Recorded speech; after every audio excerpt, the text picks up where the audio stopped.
नमस्कार दोस्तों, आज हम योगिनी एकादशी की कथा और किस दिन पड़ रहा है इसके बारे में बताएंगे। योगिनी एकादशी इस बार 2 जुलाई को है। दरअसल उदया तिथि के कारण 2 जुलाई को योगिनी एकादशी का व्रत रखा जाएगा। पंचांग के अनुसार यह व्रत प्रत्येक वर्ष आषाढ़ माह की कृष्ण पक्ष की एकादशी तिथि को रखा जाता है।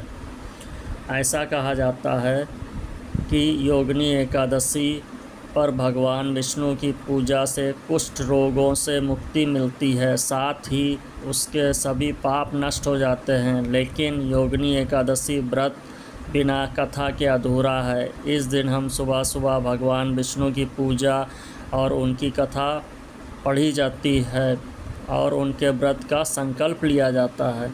अब योगिनी एकादशी व्रत कथा। पद्म पुराण के अनुसार स्वर्गलोक में इंद्र की अलकापुरी में यक्षों का राजा कुबेर रहता था। वह भगवान शिव का भक्त था और उनके लिए रोजाना हेम नामक माली अर्धरात्रि को फूल लेने मानसरोवर जाता था। माली सुबह राजा के पास जाता और उसे फूल दे देता। एक दिन हेम माली रात को फूल तो ले आया, लेकिन वह अपनी पत्नी विशालाक्षी के प्रेम के वशीभूत होकर घर पर आराम के लिए ही रुक गया।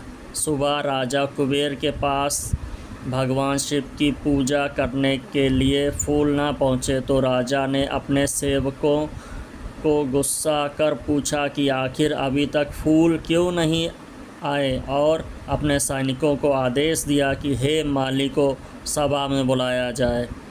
हेम माली को राजा कुबेर ने क्रोध में आकर श्राप दे दिया कि तुझे स्त्री वियोग सहन करना पड़ेगा तथा मृत्युलोक में जाकर कोढ़ी होना पड़ेगा। कुबेर के श्राप से हेम माली स्वर्ग से पृथ्वी पर जा गिरा और उसी क्षण कोढ़ी हो गया। भूख प्यास से दुखी होकर भटकने लगा और एक दिन वह मार्कंडेय ऋषि के आश्रम में पहुंचा। दुखी होकर उसने उन्हें राजा कुबेर से मिले श्राप के बारे में बताया। हेम माली की सारी विपदा को सुनते हुए मार्कंडेय ऋषि ने उसे आषाढ़ मास की योगिनी एकादशी का व्रत सच्चे भाव से तथा विधि विधान से करने के लिए कहा।